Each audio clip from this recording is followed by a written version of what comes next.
Shalom semuanya, selamat pagi Bapak Ibu, selamat hari Minggu dan selamat beribadah bagi kita semua. Penegasan Warta Minggu 18 April 2021. Yang akan melayani kita hari ini adalah Bapak Pendeta Pancincet. Informasi gereja. Pengumpulan celengan. Bagi jemaat yang belum mengumpulkan celengan, majelis jemaat masih menunggu agar jemaat dapat mengumpulkan celengan atau dapat mentransfer hasil dari celengan tersebut ke bendahara majelis BCA atas nama Christian Nugraha. Bantuan untuk korban bencana alam Nusa Tenggara Timur. Untuk berpartisipasi mendukung dalam doa, dana, dan sebagai wujud empati kita terhadap musibah yang dialami oleh saudara-saudara kita yang ada di NTT, bagi jemaat yang ingin membantu dalam dukungan dana, maka majelis menyiapkan kantong kolekte berwarna biru dan akan dimulai pada tanggal 11, 25 April sampai dengan tanggal 2 dan 9 Mei 2021. Pembayaran dana kasih.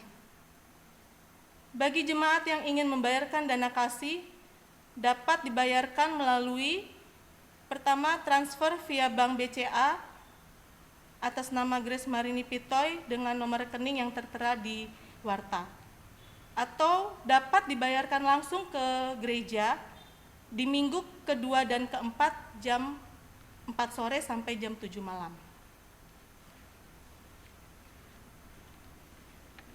Persekutuan wanita akan dilaksanakan pada tanggal 24 April jam 7 malam via Zoom dengan tema Spirit Kebangkitan Kristus, dan firman Tuhan akan dilayani oleh Penatua Khusus Fabio Valentino Silitonga.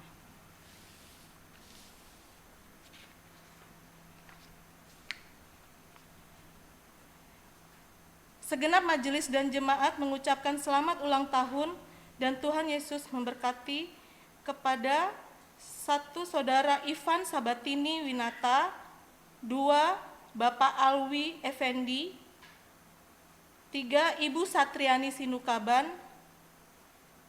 Ibu Diah Jatmikorini, Saudara Andreas Mika Akas, Bapak Luther Matius, dan Ibu Roslina Sinaga atau Ibu Marhemat Tampu Bolon. Saldo akhir per tanggal 15 April 2021 sebesar Rp2.981.802. Tuhan Yesus memberkati persembahan Bapak Ibu sekalian.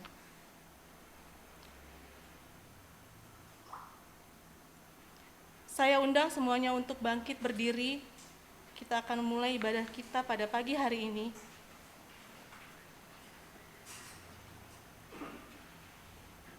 Bapak Ibu jemaat yang dikasihi Tuhan, marilah siapkan hati dan pikiran kita untuk datang ke hadirat Tuhan. Sebab saat ini Tuhan hadir di antara kita. Kita menyanyikan pujian Tuhan Allah hadir.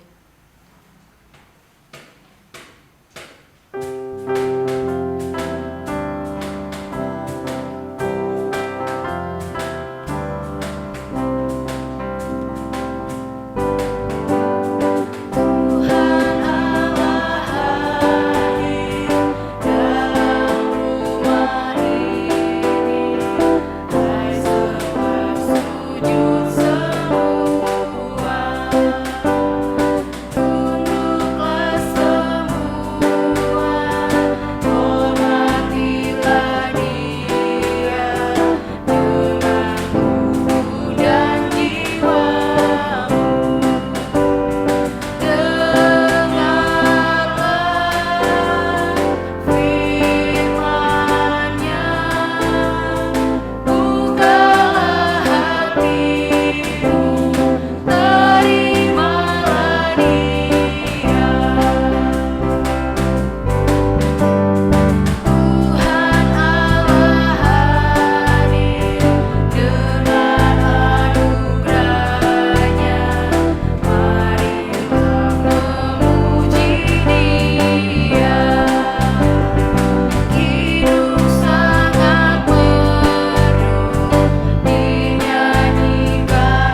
pertolongan kita dalam ibadah minggu ini ialah datangnya dari Tuhan yang menjadikan langit dan bumi, Allah yang Maha Kasih, yang kasih setianya kekal sampai selama-lamanya. Kasih karunia dan damai sejahtera dari Allah Bapa kita dan dari Tuhan Yesus Kristus menyertai saudara sekalian.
Jemaat dipersilakan duduk kembali. Hukum Tuhan. Jemaat yang dikasihi Kristus, firman Tuhan telah mengingatkan kita dalam Yakobus 4 ayat 4. Hai kamu orang-orang yang tidak setia, tidakkah kamu tahu bahwa persekutuan dengan dunia adalah permusuhan dengan Allah? Jadi barang siapa hendak menjadi sahabat dunia ini, ia menjadikan dirinya musuh Allah. Dalam kehidupan ini, kita seringkali tidak setia kepada Allah, bahkan seringkali mendoakan hati Tuhan dengan sikap kita yang serupa dengan dunia ini, yaitu jauh dari ketaatan akan firman Tuhan. Bukankah Allah tetap setia kepada kita? Mari kita datang kepada Tuhan untuk mengakui segala dosa dan ketidaksetiaan kita, serta mohon pengampunan darinya sambil menyanyikan pujian Kidung Jemaat 29 ayat 1-3 di muka Tuhan Yesus. Tuhan Yesus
Marilah kita datang kepada Tuhan yang Maha Kudus untuk menenangkan diri, mengakui segala dosa dan kesalahan kita kepadanya, serta memohon pengampunan dirinya.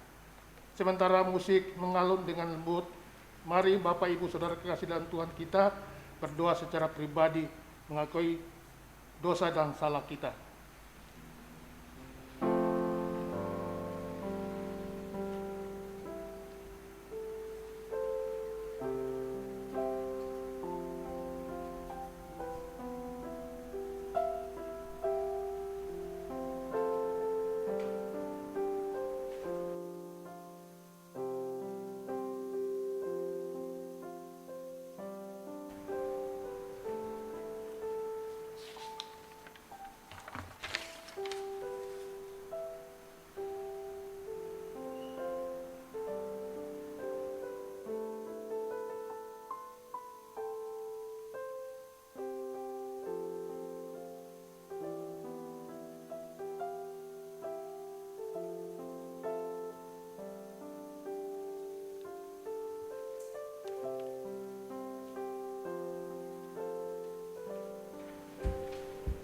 Tuhan, kami sadar dosa yang kami lakukan menghalangi kami untuk berkenan di hadapan Tuhan. Oleh sebab itu Tuhan, dengan rendah hati kami datang kepadamu Tuhan. Ampunilah segala dosa dan kesalahan kami. Engkau menghendaki kami menyadari dosa kami dan datang pada Tuhan mengakunya. Sesuai dengan firman Tuhan, jika kita mengaku dosa kita, maka Ia adalah setia dan adil, sehingga Ia akan mengampuni segala dosa kita dan menyucikan kita dari segala kejahatan. Kami mengaku di hadapan Tuhan, ampunilah kami Tuhan, dosa pikiran, perkataan dan perbuatan kami. Kami berdoa Tuhan, biarlah kebenaran firman Tuhan mengingatkan kami, agar kami sentiasa boleh taat kepada Tuhan, hidup seturut kehendak Tuhan, mencerminkan hidup kami ada dalam Engkau, sehingga kesaksian hidup kami boleh benar dan berkenan kepadamu, sehingga orang lain melihat Yesus dalam diri kami. Hidup kami tidak lagi sembarangan, tapi hidup yang kudus yang berkenan kepadamu. Terima kasih Tuhan untuk pengampunanmu. Dalam nama Tuhan Yesus Kristus kami berdoa. Amin.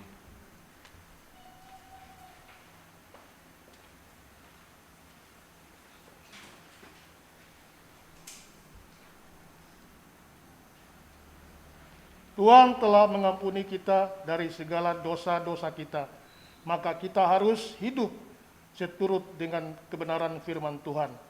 Saatnya kita menyiapkan hati dan pikiran kita dengan menyanyikan pujian suplemen 73 dari dahulu kerajaan Allah.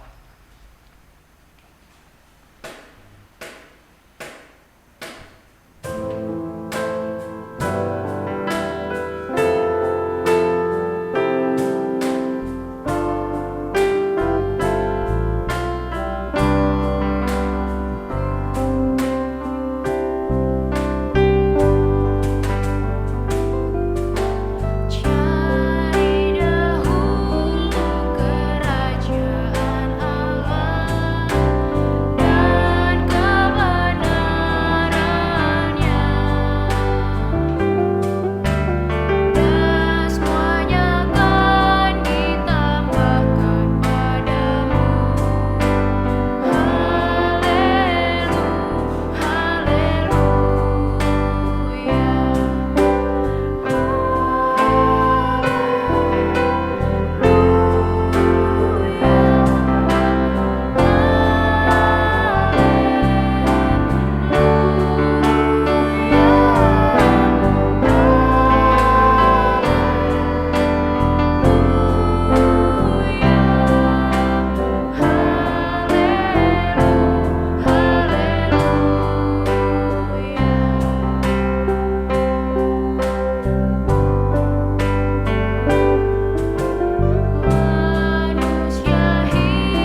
kita satu dalam doa.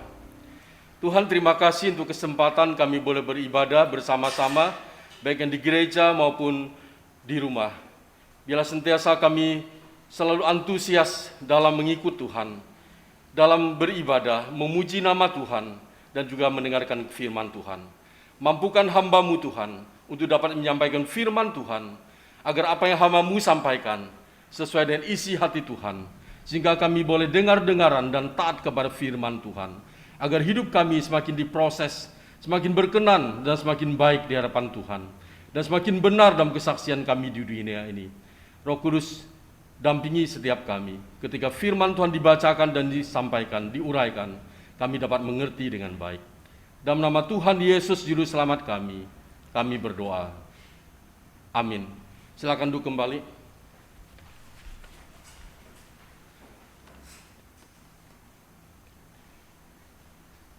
Shalom Bapak Ibu dan Saudara kasih dalam Tuhan Yesus Kristus. Ya, puji nama Tuhan, kita masih dapat beribadah meskipun masih terbatas dan juga sebagian besar di rumah. Tapi tidak mengurangi hikmat dan kekhususan kita ya, kerinduan kita untuk sentiasa berjumpa dengan Tuhan dalam kehidupan kita. Dalam setiap aspek hidup kita, lewat pujian, lewat ibadah kita, dan juga lewat pembacaan dan perenungan firman Tuhan. Bapak Ibu dan Saudara kasih dalam Tuhan Yesus, hari ini saya akan mengajak kita membaca firman Tuhan dari surat Rasul Yohanes, 1 Yohanes pasal yang ke-1, ayat 1 sampai pasal yang kedua, ayat yang kedua. 1 Yohanes 1 ayat 1 sampai pasal kedua, ayat yang kedua. Saya akan membacakan untuk kita. Demikian firman Tuhan. Surat Yohanes yang pertama. Kesaksian Rasul tentang firman hidup. Apa yang telah ada sejak semula, yang telah kami dengar, yang telah kami lihat dengan mata kami, yang telah kami saksikan dan yang telah kami raba dengan tangan kami tentang firman hidup, itulah yang kami tuliskan kepada kamu. Hidup itu ia telah nyatakan, hidup itu telah dinyatakan dan kami telah melihatnya, dan sekarang kami bersaksi dan memberitakan kepada kamu tentang hidup kekal yang ada bersama-sama dengan Bapa dan yang telah dinyatakan kepada kami. Apa yang telah kami lihat dan yang telah kami dengar itu, kami beritakan kepada kamu juga, supaya kamu pun beroleh persekutuan dengan kami.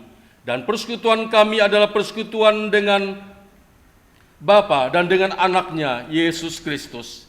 Dan semuanya ini kami tuliskan kepada kamu, supaya sukacita kami menjadi sempurna.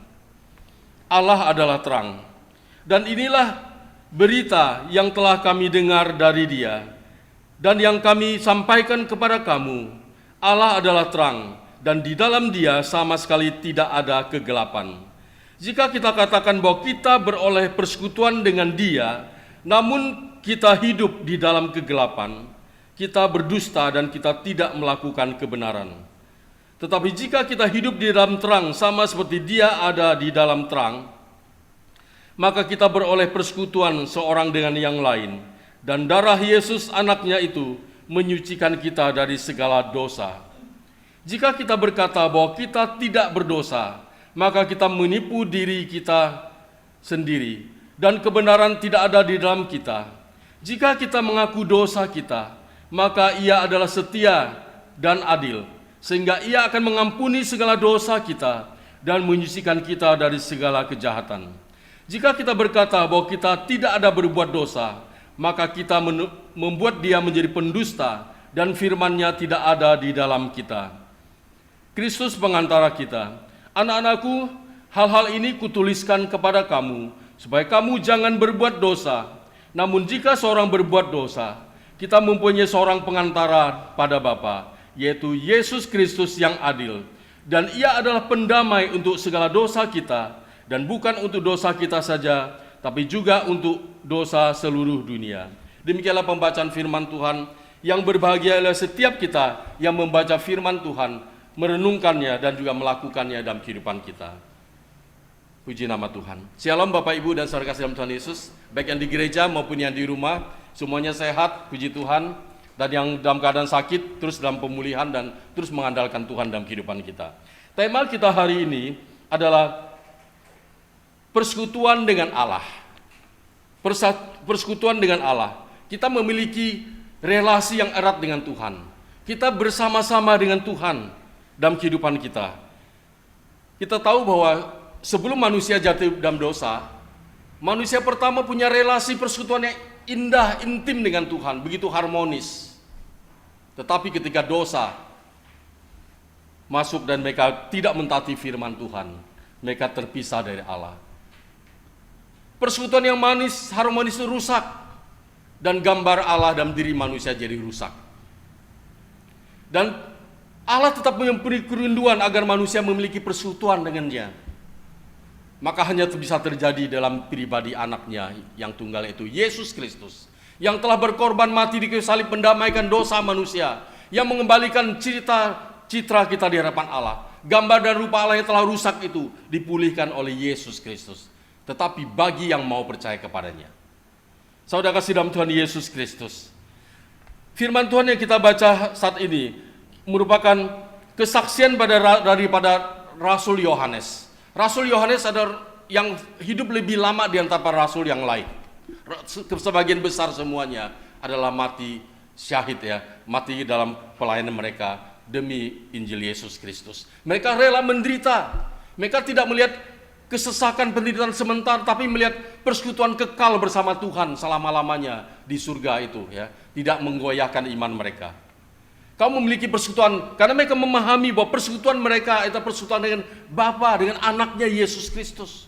Roh Kudus dalam diri orang percaya memampukan untuk ingat akan kasih Bapa, ingat akan pengorbanan Yesus, sehingga apapun pergumulan, kita tetap dalam hadirat Tuhan dalam persekutuan, tidak membuat kita tinggal dalam meninggalkan persekutuan. Apa yang para rasul amati, apa yang mereka lihat, mereka raba, mereka rasakan, dituliskan kepada jemaat, kepada kamu, kepada kita. Karena mereka punya kerinduan bahwa keselamatan persekutuan dengan Allah Bapa anaknya, persekutuan dalam Allah Tritunggal itu tidak hanya mereka sendiri alami. Itu bukti bahwa kalau orang ada dalam persekutuan dengan Tuhan, dia punya hati yang tergerak agar orang lain juga mengalami persekutuan yang sama. Tidak menyimpan rasa bangga, rasa nikmat persekutuan bersama Allah Bapa, Anak, dan Roh Kudus itu untuk dirinya. Berarti ada misi penjangkauan pada orang lain. Itulah teladan Allah. Manusia yang berdosa harus ditebus. Siapa yang layak? Hanya anak tunggalnya. Manusia nggak layak. Manusia berdosa dan makin berdosa. Allah berkorban.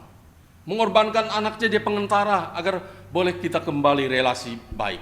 Ketika Yesus mati di salib, kita tahu bahwa Allahku, Allahku, mengapa engkau meninggalkan aku? Allah begitu murka, jijik, muak melihat dosa itu. Kasih dan keadilan ada di salib. Dan ketika, ya Bapa, ke dalam tanganmu keserahkan nyawaku. Tabir bait Allah dari atas sampai bawah terkoyak. Yang tadi ada pemisahan, itu berarti antara manusia yang berdosa telah ditebus Tuhan. Tidak lagi pemisahan. Kita bisa datang pada Tuhan kapan saja dalam kehidupan kita.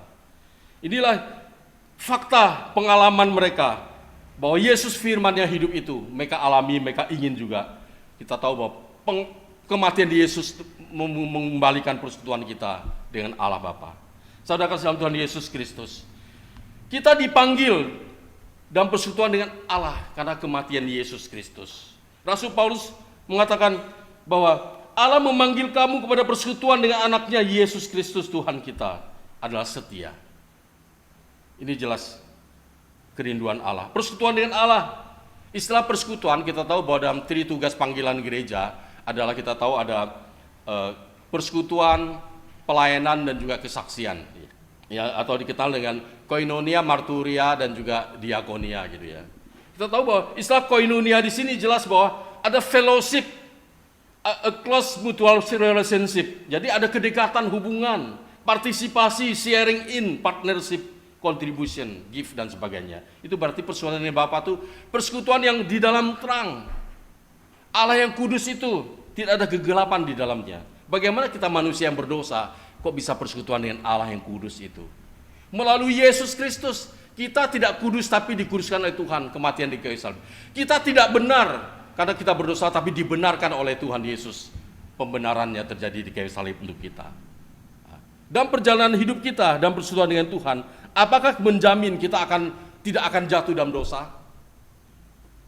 Ya saudara kasih dalam Tuhan Yesus Kristus, dalam persoalan Allah kita harus menyadari bahwa kita manusia masih ada kedagingan. Kehendak daging dan roh masih bertentangan dalam diri kita.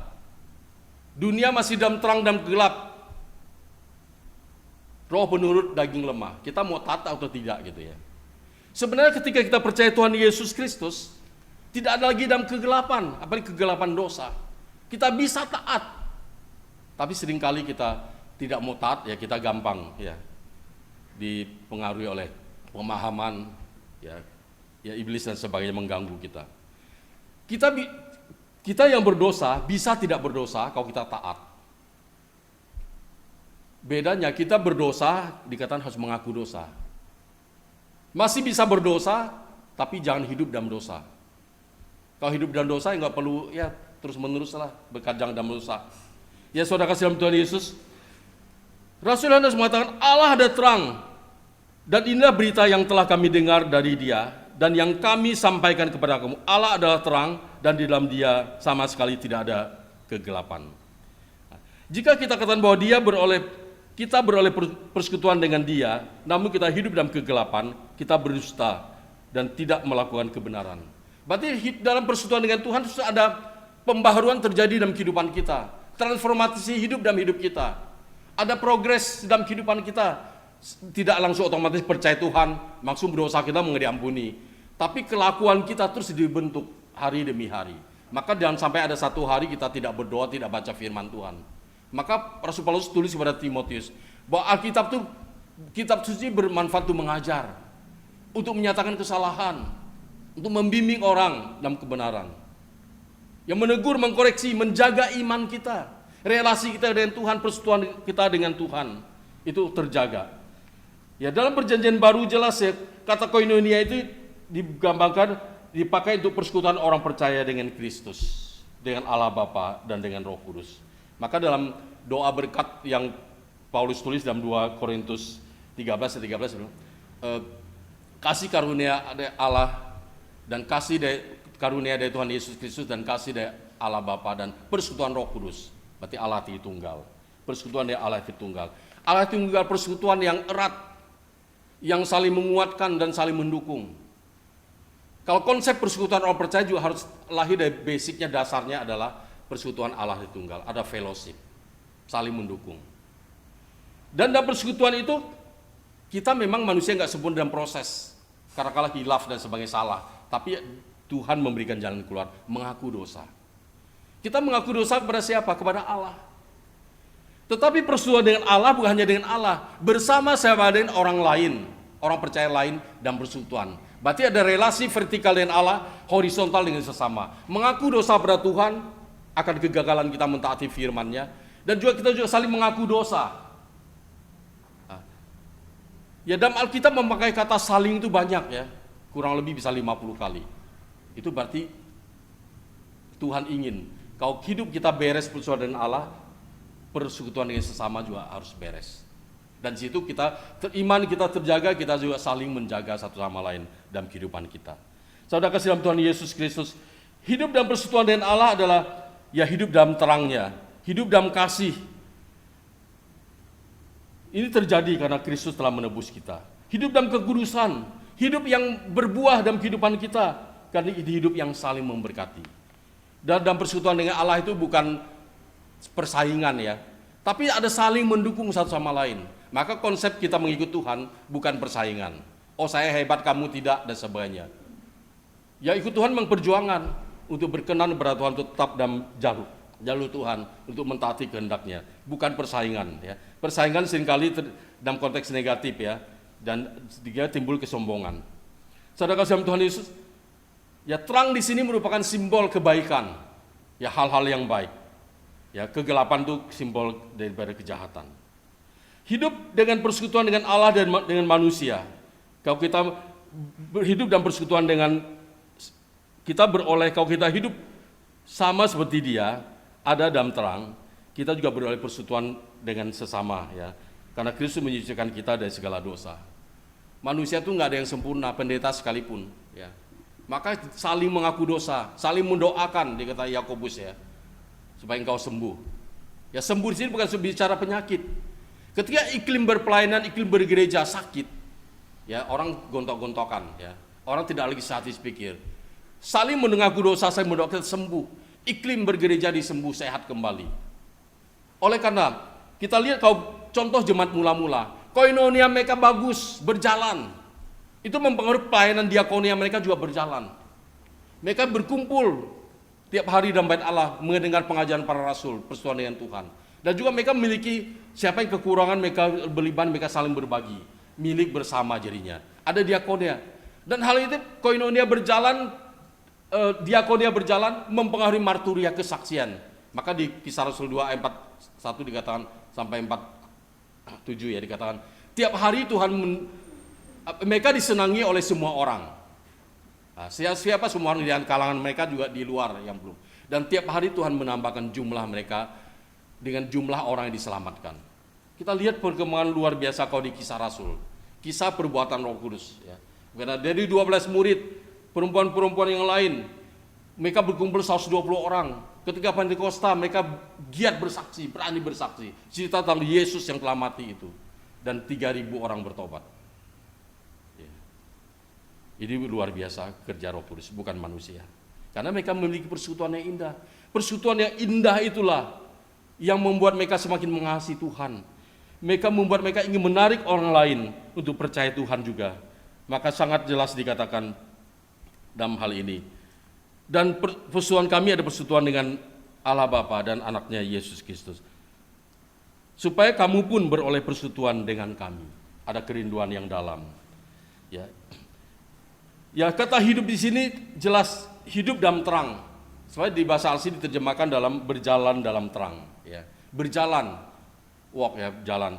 Berarti ditulis dalam bentuk present ya, berarti berlangsung terus-menerus. Berarti ketika kita percaya Tuhan, kita masuk dalam persekutuan dengan Tuhan, kita berjalan dalam terang. Berjalan dalam terang berarti hidup kita tuh sesuai dengan firman Tuhan, bukan sesuai dengan selera kita, pikiran kita.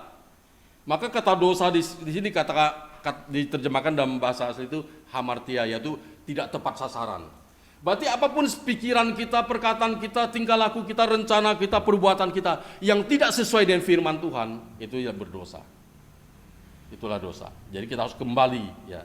Bukan kita Alkitab sesuai dengan kondisi kita, tapi diri kita harus disesuaikan dengan Alkitab. Itulah ketaatan, ya. Kalau tidak demikian kita memaksa. Kita beriman kepada Tuhan itu menjadikan Tuhan pelayan kita, bukan, ya, tapi kita adalah hambanya. Ya, persekutuan dengan Allah adalah persekutuan dengan sesama manusia yang kita harus berjalan dalam terang bersama-sama. Maka ada saling menegur, ya, saling menguatkan, ya, saling memperhatikan, saling mendorong dalam kasih menjelang hari Tuhan yang mendekat. Jangan kau jauh dari persekutuan, pertemuan-pertemuan ibadah seperti yang dia biasakan oleh beberapa orang. Tapi marilah kita saling menasihati. Ya. Berjalan dalam terang itu berarti konsep hidup kudus ada dalam diri kita. Allah ada kudus, kita juga harus hidup kudus. Penulis Ibrani mengatakan, kejarlah kekudusan. Tanpa kekudusan tidak seorang pun akan melihat Tuhan. Saudara sekalian Tuhan Yesus Kristus, manusia perlu menyadari kesadaran akan dosa dan pengakuan dosa itu penting. Ya, siapa yang tidak berdosa, ya silakan angkat tangan. Nggak ada yang angkat tangan. Ya. Siapa yang tidak berdosa? Siapa yang berdosa? Saya duluan angkat tangan. Kita sama-sama. Kalau kita mengatakan kita tidak berdosa, kita menipu di sendiri. Menipu di sendiri berarti kita menyesatkan diri kita sendiri. Ya, tidak hanya menyesatkan diri sendiri, tapi juga menyesatkan orang lain. Oh, nggak apa-apa. Tuhan juga maklum dok kalau engkau jatuh. Dalam bisnis engkau serong-serong dikit juga nggak apa-apa. Udah wayah lah, udah umum di pasar juga. Ya. Penglaris beda dikit harga juga nggak apa-apa. Ya banyak bengkok dikit-dikit nggak apa-apa gitu. Jangan terlalu jujur. Kau jujur nggak mujur kamu. Yaitu konsep-konsep dunia bisa merasuk kita. Ya. Tidak boleh menipu diri sendiri, apalagi menipu orang lain. Nah, jelas bahwa ketika manusia berdosa tidak sesuai dengan targetnya Tuhan, dosa itu terus berpengaruh. Maka solusinya, Yesus telah mati di kayu salib. Kita yang menyadari dosa perlu mengaku dosa. Mengaku dosa tidak gampang. Kalau manusia anggap dosa itu biasalah. Udah umum kok. Apalagi banyak orang ya berbuat dosa diekspos dari viral dan sebagainya. Jadi terbiasa gitu. Itu cara setan ya. Sehingga orang anggap bukan gentar lagi gitu ya. Gentar di hadapan Tuhan, kita juga gentar, kita takut untuk berbuat dosa. Takut akan Tuhan adalah takut berbuat dosa, baik diketahui maupun tidak diketahui. Beda dengan takut dosanya diketahui, itu berarti nggak takut akan Tuhan. Saudara kasih Tuhan Yesus Kristus, sarana Tuhan menolong kita agar kita persekutuan kita baik, harmonis, dan terus bertumbuh, progres dalam kehidupan kita. Sarana untuk persekutuan kita dengan Allah Tritunggal adalah sarana pertama doa, relasi kita dengan Tuhan. Kapan terakhir kita berdoa? Ya barusan kita berdoa juga ya. Ada yang bilang, oh minggu lalu Pak saya terakhir berdoa, berarti hari-hari nggak berdoa. Kapan benar-benar berdoa? Orang jemaat bilang, Pak ketika pergumulan berat saya berdoa. Karena berat baru saya libatkan Tuhan. Kau ringan-ringan kasihanlah Tuhan, masa masalah kecil-kecil aja nyusahin Tuhan, tunggu berat saja. Konsep yang salah. Berat atau tidak, yang itu ya jelas setiap pergumulan bergantung dengan Tuhan itu setiap saat. Mau ringan atau tidak gitu kan. Seringkali orang, kapan kau ibadah terakhir gitu kan. Oh ketika punya pergumulan gitu kan. Ya ketika sukses atau ketika ya hidup hancur juga ya. Bisa aja kau tidak punya persekutuan dengan Tuhan, dia akan mundur dari Tuhan. Doa dan juga Alkitab atau firman Tuhan. Kita baca Alkitab bukan ketika penghotbah mari kita buka firman Tuhan dari 1 Yohanes. Tapi hari-hari di rumah kita gimana? Ya kita mungkin udah nggak buka Alkitab yang tercetak begini gitu ya, yang tebal ya. Tapi mungkin di HP kita udah nyimpan Alkitab gitu kan. Tapi apakah kita ketika bangun tidur Alkitab dulu atau infotainment dulu gitu kan, atau ramalan cuaca dulu gitu kan, tapi Alkitab lah dulu ya. Ya saran untuk kita bertumbuh doa dan firman, kita semakin mengenal Tuhan, semakin terbiasa doa dan firman, kita akan mampu. Orang mengatakan kau lutut yang terbiasa bayar harga untuk berlutut di hadapan Tuhan akan mampu berdiri ketika menghadapi tantangan.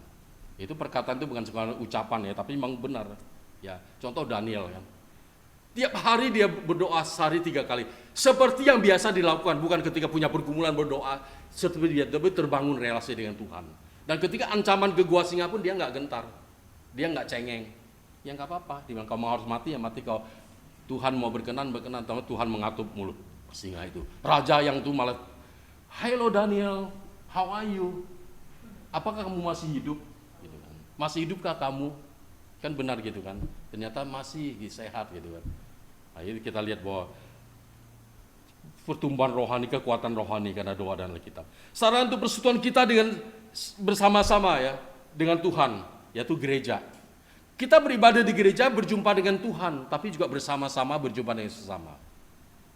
Maka relasi vertikal nggak bisa dilepaskan daripada relasi horizontal. Gereja tempat orang untuk memuji Tuhan, mempelajari firman Tuhan. Tempat untuk orang belajar bersaksi, menyaksikan hidupnya yang dirubah Tuhan, orang lihat perubahan progres. Dan juga tempat untuk kita mengaplikasikan, menerapkan karunia rohani yang Tuhan berikan untuk kita terjun dalam pelayanan. Pelayanan di sini dalam ibadah misalnya kita juga saling melayani dan saling menguatkan. Dan kita boleh saling koreksi dan sebagainya untuk semakin bertumbuh. Ya seorang penulis, seorang teolog mengatakan karakter dasar gereja ada komunitas. Karakter dasar komunitas gereja meliputi 2 aspek. Umat yang bersama Allah dan umat yang berelasi dengan sesama. Ya kita nggak mungkin, ya mungkin di pandemi gini kita bisa beribadah sendiri di rumah gitu dengan Tuhan. Tapi kita juga secara virtual kita bersama-sama. Jadi gereja bukan saja sebuah tempat satu pribadi bertemu dengan Allah, tapi juga sebuah tempat di mana umat bertemu dengan Allah serta secara bersama-sama yang digambarkan dengan persekutuan, yaitu koinonia. Ya mengapa kita harus ke gereja? Jelas ya, supaya kita bisa mempraktekkan pujian penyembahan kepada Tuhan, karunia kita bisa melayani satu sama lain. Kita punya tugas untuk melihat, memperhatikan sama dan saling menguatkan, mendoakan, membantu, menguatkan. Ya kita lihat banyak puluhan ayat Alkitab yang menjelaskan ya. Ingatlah dan kuduskanlah hari Sabat. Mari kita saling memperhatikan supaya kita saling mendorong dalam kasih dan pekerjaan yang baik. Jangan menjauhkan diri pertemuan ibadah seperti dibiasakan oleh beberapa orang, tapi mari kita saling menasihati, semakin giat melakukannya menjelang hari Tuhan yang mendekat. Semakin dekat hari Tuhan, tantangan iman akan semakin. Maka kita benahi diri kita.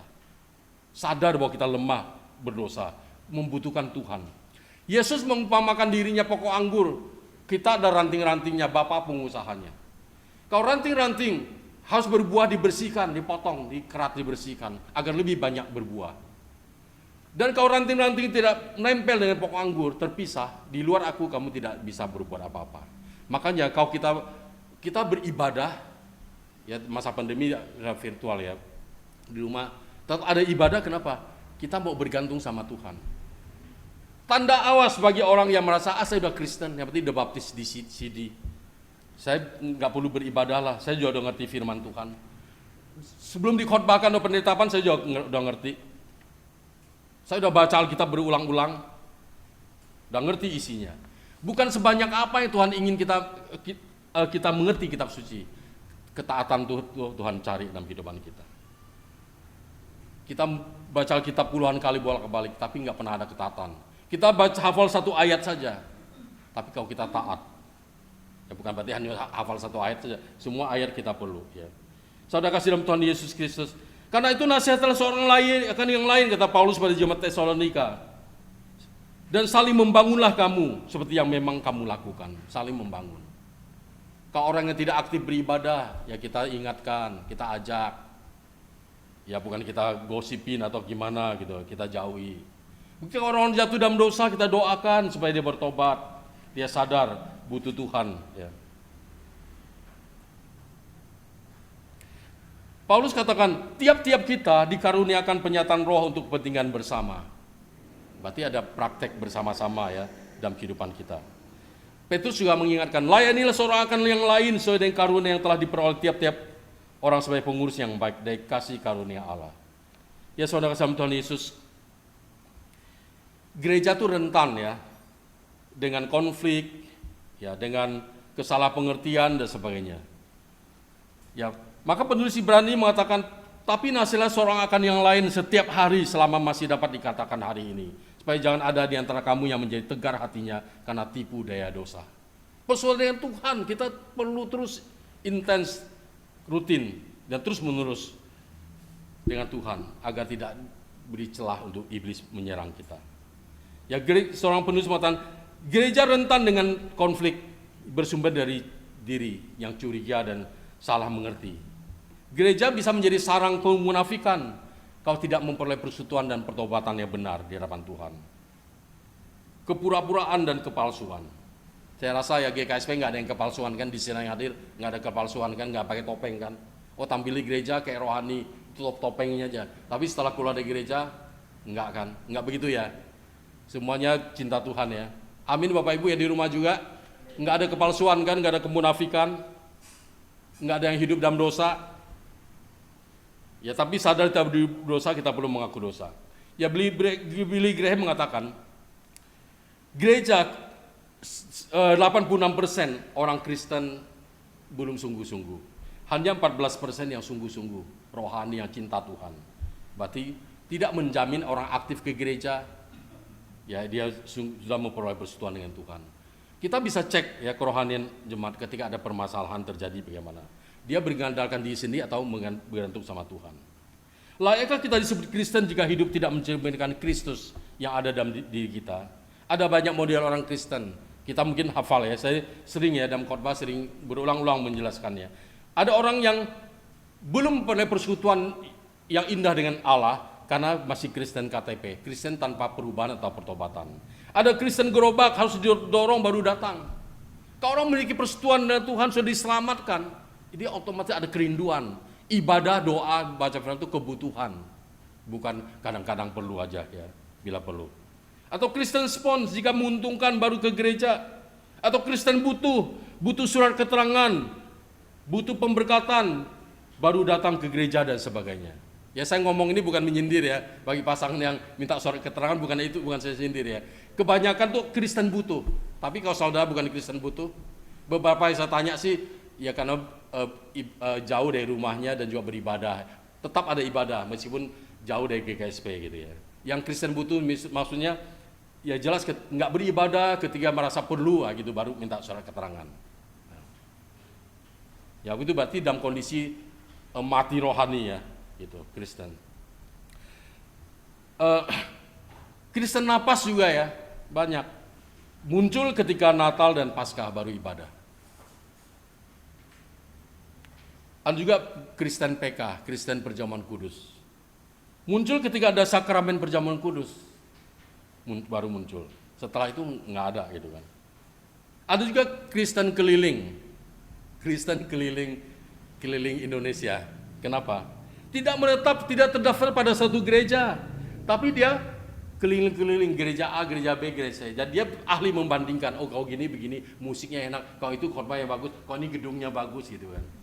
Kapan dia tertanam tetap untuk berakar bertumbuh? Baik buruk atau maju mundurnya gereja, semua kita berperan. Bukan di tangan kami ya sebagai penatua kemajelisan gitu. Kita bersama-sama merasa kita memiliki persekutuan yang sama dalam Allah Tritunggal. Harus persekutuan yang saling menguatkan satu sama lain. Oleh sebab itu, persekutuan dengan Tuhan adalah persekutuan dengan Allah Tritunggal. Tuhan memanggil kita untuk masuk dalam persekutuan bersama Dia.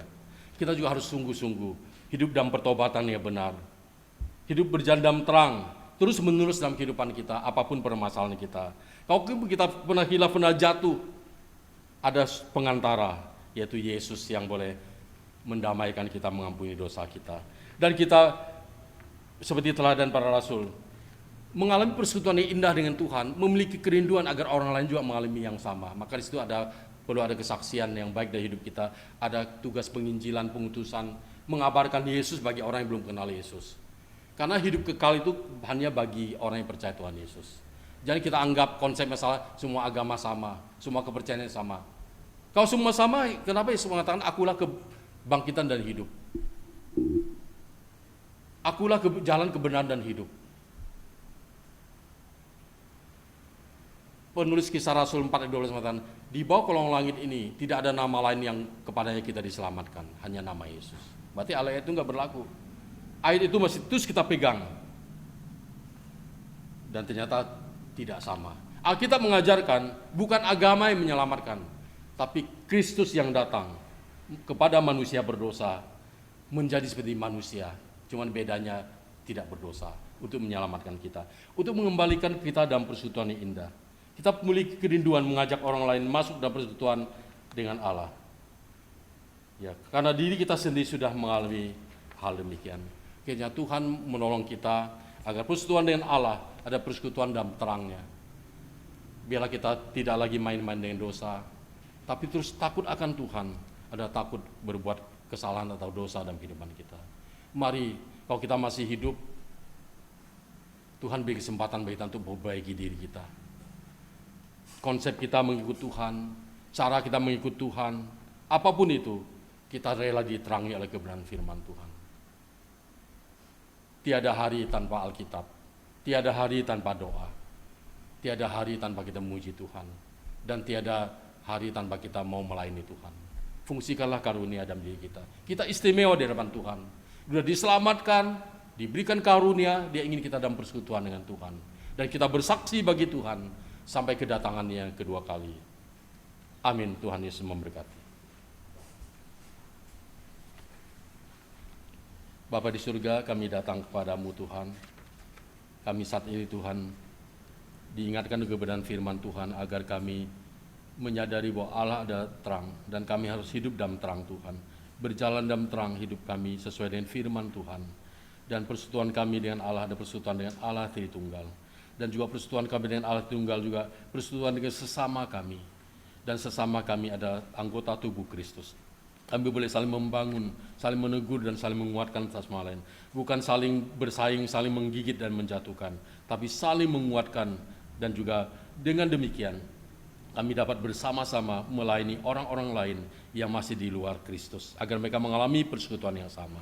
Saat ini Tuhan, kami berdoa untuk jemaat yang sakit, kayak untuk Jonathan, keponakan dari penatua Ariston, Ida Sondang dan Ibu Manurung, Tuhan memberkati. Koloai dan Benar Koloai, Tuhan juga memberkati. Juga Renal cucu Ibu Hari, Tuhan memberkati. Pemulihan kesehatan jemaat untuk mama dari Ibu Sinukaban, Ibu mertua dari Bapak Aem Bangun, Ibu Alex, Pak Alex, Ibu Dorlan Panjaitan, Ibu Jenda Bangun atau Ibu Ginting, orang tua dari Bapak Marhemat Tampu Bolon, dan juga beberapa teman, mungkin saudara-saudara yang sakit, kami tak berdoa Tuhan juga berbelas kasihan, menolong. Kami juga berdoa Tuhan untuk celengan tahap kedua bagi anggota jemaat yang belum mengembalikan, Tuhan juga menolong, berkati usaha ekonomi mereka, agar celengan tahap kedua ini dapat kami pergunakan untuk pelunasan pembangunan pastori. Kami juga berdoa untuk pergumulan jemaat masalah pekerjaan di masa pandemi ini. Ada banyak orang kehilangan pekerjaan. Kami berdoa Tuhan belas kasihan Tuhan bagi mereka. Kami berdoa agar usaha mereka Tuhan juga memberkati. Pendidikan anak-anak kami Tuhan. Ekonomi dan keluarga Tuhan memberkati. Pasangan hidup Tuhan juga mengingatkan anak-anak kami untuk memilih pasangan hidup yang seiman. Kami juga berdoa untuk yang sudah menikah, yang dimiliki pasangan. Bila Tuhan memberkati kandungannya. Sehingga mereka memiliki momongan indah pada waktunya, sesuai dengan waktu Tuhan. Kami juga berdoa untuk bangsa dan negara kami, untuk vaksin COVID agar dapat merata.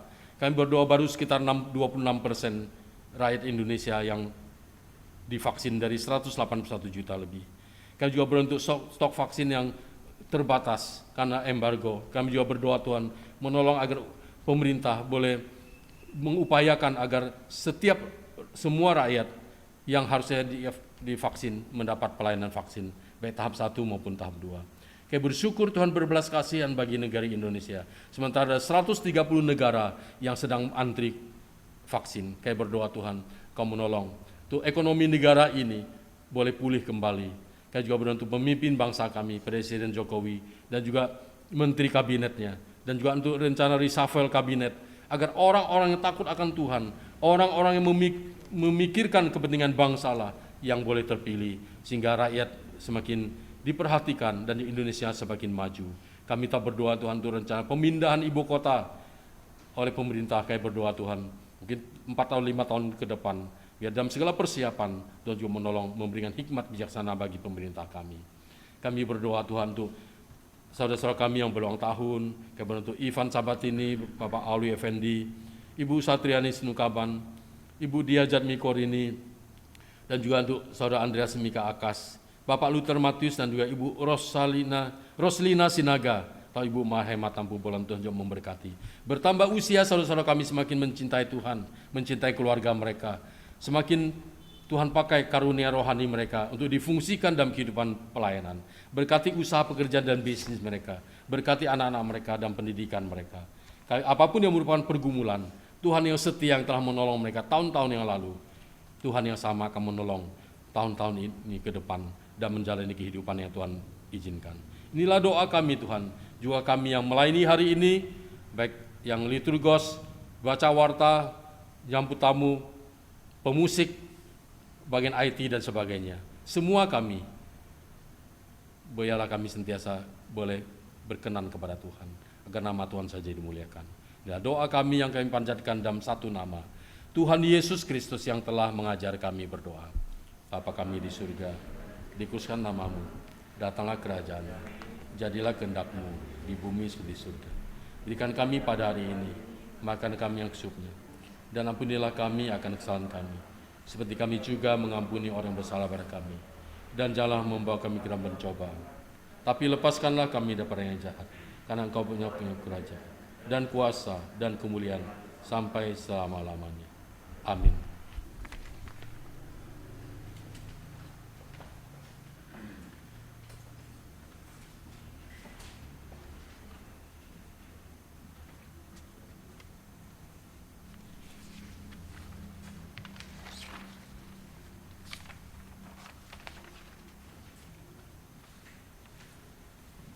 Jemaat diundang untuk bangkit berdiri. Jemaat yang terkasih dalam Yesus Kristus, bersama dengan gereja dari segala abad dan tempat, marilah kita mengikrarkan pengakuan iman percaya kita sesuai dengan pengakuan iman rasuli dengan berkata demikian. Aku percaya kepada Allah, Bapa yang Maha Kuasa, Khalik langit dan bumi, dan kepada Yesus Kristus, Anaknya yang tunggal Tuhan kita, yang dikandung dari Roh Kudus, lahir dari anak darah Maria, yang menderita di bawah pemerintahan Pontius Pilatus, disalibkan, mati dan dikuburkan, turun dalam kerajaan maut, pada hari yang ketiga bangkit pula dari antara orang mati, naik ke sorga, duduk di sebelah kanan Allah, Bapa yang Maha Kuasa, dan akan datang dari sana untuk menghakimi orang yang hidup dan yang mati. Aku percaya kepada Roh Kudus, gereja yang kudus dan persekutuan orang kudus, pengampunan dosa, kebangkitan orang mati, dan hidup yang kekal. Amin. Jemaat, silakan duduk kembali. Jemaat, dengan penuh sukacita dan kerelaan, marilah kita memberikan persembahan syukur kepada Tuhan sebagai ungkapan rasa syukur kita atas segala berkat yang telah Tuhan nyatakan dalam kehidupan kita, dengan mengingat firman Tuhan dalam Mazmur 54 ayat 8. Dengan rela hati aku akan mempersembahkan korban kepadamu, bersyukur sebab namamu baik ya Tuhan. Persembahan terdiri dari 2 kantong untuk kas gereja dan untuk sinode. Bagi jemaat yang beribadah dari rumah, persembahan dapat diserahkan dengan cara berikut. Pertama, via bank ke BCA atas nama Christian Nugraha dengan nomor rekening 473-070-5820, atau kedua, uang persembahan tunai dimasukkan ke dalam amplop di masing-masing keluarga, kemudian dapat diserahkan ke dalam kotak persembahan di Gereja Kristus Saro Permai pada pukul 5 sore sampai dengan 7 malam. Atau yang ketiga, bagi jemaat yang berhalangan untuk datang memberikan persembahan ke gereja dan kesulitan dalam hal mentransfer uang persembahan, jemaat dapat menginformasikan kepada majelis untuk selanjutnya uang persembahan dapat diambil oleh majelis ke rumah jemaat. Mari kita hantarkan persembahan kita dengan menyanyikan pujian dari Nafiri Rohani nomor 317 ayat 1 sampai dengan 2, tabur waktu pagi.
Kembali kami datang kepada Engkau ya Bapa, mengucap syukur atas berkat-Mu kepada kami, kemurahan-Mu kepada kami Tuhan.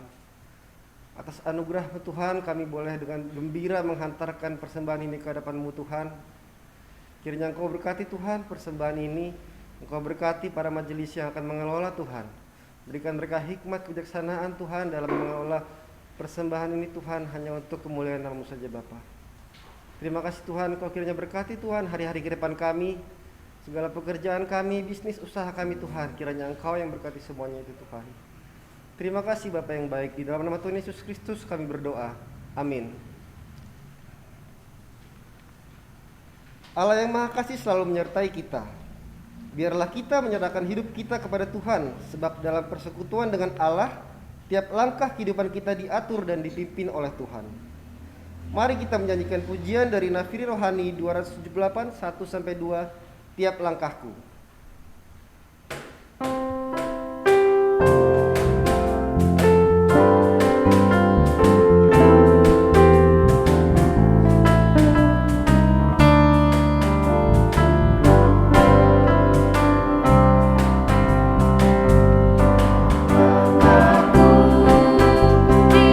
Diatur oleh Tuhan, dan tangan kasih-Nya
Jemaat kasih Kristus, terimalah berkat Tuhan. Kasih karunia Tuhan Yesus Kristus dan kasih Allah Bapa serta persetujuan Roh Kudus menyertai kamu sekalian dari sekarang sampai selama-lamanya. Amin.